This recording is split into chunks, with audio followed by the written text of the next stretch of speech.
Bom dia, meu nome é João Vitor, eu sou integrante do grupo 5 e vou falar um pouco sobre o nosso trabalho de gravitação. Bom, existem 4 forças fundamentais da natureza. Existe a força eletromagnética, que possui cargas positivas e negativas, que é a força da atração. Existe a força nuclear fraca, que é o decaimento de partículas que se juntam. E a força nuclear forte, que é dentro do núcleo atômico, onde tem os prótons e nêutrons. Mas o nosso foco é em relação à gravitacional. É a força que surge a partir da interação mútua entre dois corpos. Bom, falando um pouco sobre as leis de Kepler. As leis de Kepler são 3 leis propostas no século XVII pelo astrônomo e matemático alemão Johannes Kepler. E essas leis descrevem os movimentos dos planetas, seguindo modelos heliocêntricos, ou seja, o Sol no centro do sistema solar.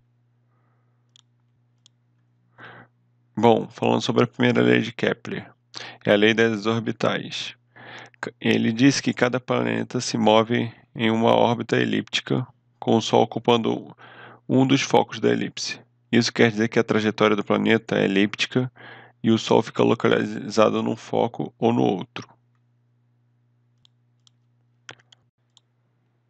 Bom, falando um pouco sobre a segunda lei, é a lei das áreas. Assegura que o segmento, que é o raio vetor, une o Sol a um planeta e varre as áreas iguais em intervalos de tempos iguais, sendo maior quando o planeta se encontra mais próximo do seu periélio. Periélio é a menor distância entre o planeta e o Sol, e o menor quando o planeta se encontra próximo ao seu afélio, que é a maior distância do planeta ao Sol. Bom, também temos a terceira lei, que é a lei dos períodos. Ela é bem conhecida.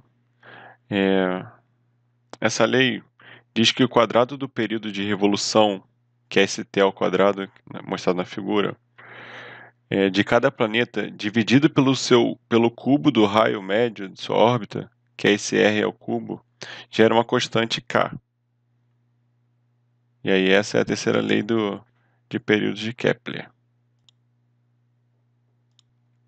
Bom, falando um pouco sobre a definição da teoria gravitacional universal, definida por Isaac Newton.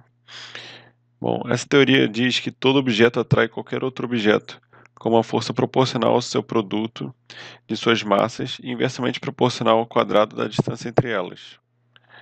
A gravidade é uma força fundamental de atração e age entre todos os objetos por causa de suas massas, isto é, a quantidade de matéria de que são constituídas. A gravidade também mantém os objetos celestes unidos e ligados, como os gases quentes contidos pelo Sol e os planetas. Bom, também podemos relembrar que a gravidade da Lua causa as marés oceânicas na Terra, por causa da gravitação. Os objetos sobre a Terra também são atraídos para o seu centro. Bom, essas são algumas dicas para deixar o trabalho mais didático. É, A gente pode destacar a força gravitacional em 3 partes. É a tendência de corpos que se atraem mutuamente. A força da gravidade também é o que nos faz ter peso. E a força da gravidade também é quanto maior a massa de um objeto, maior a força gravitacional. Sobre o quadro comparativo, quando Newton estava realizando seus estudos sobre a gravitação, ele conseguiu fazer uma comparação entre a força de uma maçã caindo de uma árvore no chão e a força da gravidade que a Terra exerce sobre a Lua. E como consegue botar em órbita a Lua em volta da Terra. Ele entendeu que a Lua, como a maçã, acontece uma interação gravitacional entre os dois corpos, que pode ser expressa por uma força central, atrativa e diretamente proporcional às massas dos corpos, e inversamente proporcional ao quadro da distância entre elas, que é a lei da gravitação universal de Newton.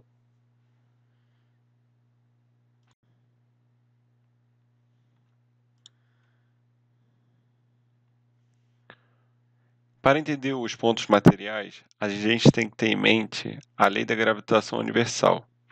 Pegando por base dois pontos materiais de massas m1 e m2, a gente vê que eles se atraem mutuamente, tendo a força na mesma direção da reta que os une, e as intensidades são diretamente proporcionais ao produto de suas massas, e inversamente proporcionais ao quadrado da distância que os separa.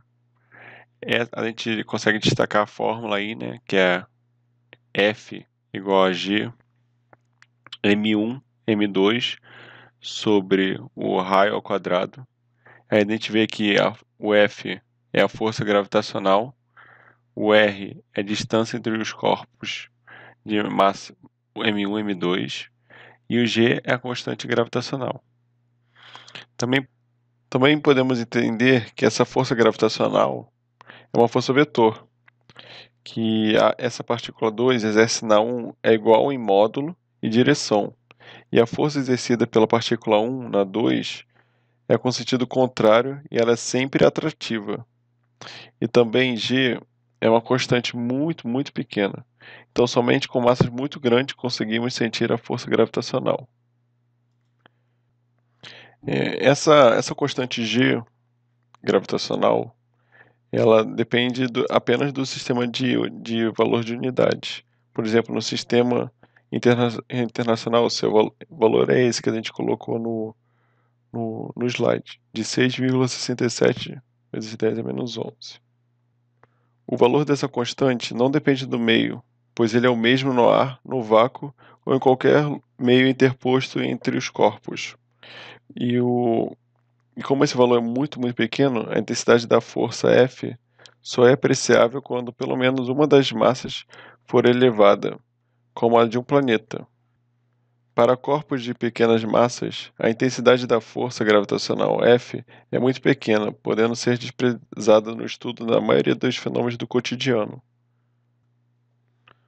Nós trouxemos como exemplo a queda livre de um sujeito, onde a gente aplica a base da gravidade efetiva, que nada mais, nada menos é a gravidade sentida por esse sujeito, onde ela é dada pela subtração da gravidade pela aceleração.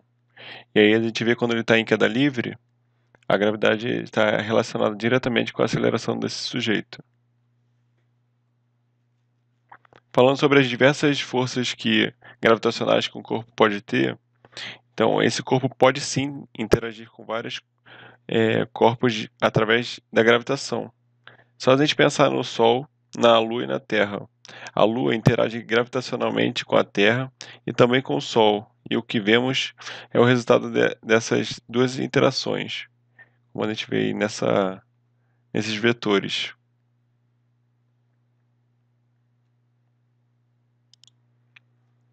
Como podemos entender a força que sentimos perto da superfície da Terra?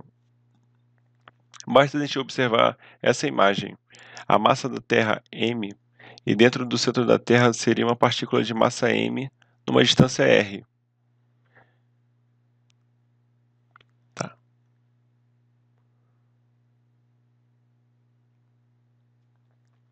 Como podemos entender a força que sentimos perto da superfície da Terra? Basta a gente observar essa imagem. A massa da Terra, que é esse m maiorzinho, e dentro do centro da Terra seria uma partícula de massa m menorzinho, numa distância r. A força da gravidade de Newton é igual a G, o produto das massas m maior e m menor, dividido pela distância ao quadrado. Ele entende que perto da superfície da Terra, a força é igual à massa multiplicada pela aceleração da gravidade. Logo, se as duas forças estão relacionadas aos corpos, então existe sim uma igualdade entre essas duas, e que será a aceleração da gravidade, e que é igual à constante gravitacional, multiplicado pela massa da Terra sobre a distância ao quadrado. Essa é uma das fórmulas que a gente vê. A partir dessa tabela 13, a gente consegue saber a variação de A. Então, supondo que esse G é igual no Equador, ou seja, a Terra é a referência inercial, desprezando o movimento de rotação. G também varia com a latitude, já que a Terra gira num movimento circular uniforme que chamamos de força centrípeta. Se esse raio aumenta, relacionado à altitude, como no Monte Everest, essa aceleração da gravidade cai, e se está numa órbita, cai ainda mais. Então, chegando na energia potencial gravitacional. Falando um pouco sobre a definição sobre essa energia, é uma forma energética associada à altura em que o corpo se encontra em uma região de campo gravitacional não nulo. A presença desse campo gravitacional atribui energia potencial a todo corpo que possui massa e que possui alguma altura em relação à massa que produz a gravidade na região. E aí a gente pode observar a fórmula, né? O G, como falado anteriormente, é essa constante gravitacional.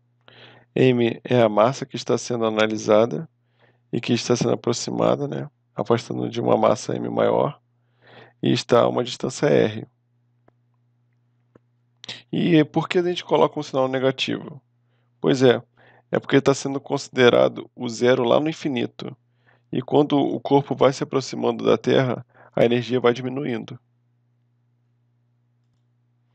Então a fórmula final é essa. UR igual a menos G, M maior, M menor, sobre R. Bom, e como podemos calcular essa energia potencial? A gente fez um passo a passo. Bom, como podemos ver que está ali escrito em verde, né? O potencial de referência igual a zero está quando R tende a infinito. Aí, calculando esse primeiro trabalho, temos um objeto com uma massa m maior e uma massa m menor. Eles estão inicialmente numa distância r, e esse objeto começa a se deslocar até o infinito, através da direção radial, de forma que a distância será o infinito. Se a gente calcular qual é o trabalho que leva uma massa de uma certa distância r tendendo ao infinito, vamos ter a distância do potencial entre o r e o r tendendo ao infinito, que é zero. A integral é um produto escalar. A força é uma força de atração. Logo, a força será para baixo, enquanto o deslocamento é para cima, até o infinito. Bom, em calculando essa integral, a gente tem que UF menos UI é uma integral que vai de posição RI até o infinito, de Gmm sobre R ao quadrado, aquela fórmula antes. E o resultado dessa integral é menos G m maior, m menor sobre R, que vai de uma posição até o infinito. Quando tende ao infinito, automaticamente zeramos. E logo a gente vê que esse G positivo com m maior, m menor sobre Ri, e aí a gente se pergunta, de onde surgiu esse negativo? Como a gente já te falou anteriormente, né? Está sendo considerado zero lá no infinito. E quando o corpo vai se aproximando da Terra, a energia vai diminuindo. Então, o ΔU, que é o F, né, menos o I, é igual ao G, massa maior, massa menor, sobre RI, e o final é o U infinito, quando zeramos, menos o inicial, que é a posição de RI. E assim a gente consegue achar a fórmula final da energia potencial gravitacional.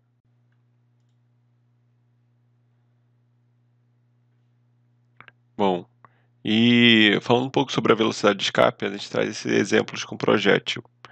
A velocidade ela vai diminuindo gradualmente até cair de novo na Terra, porque ela não tem atrito.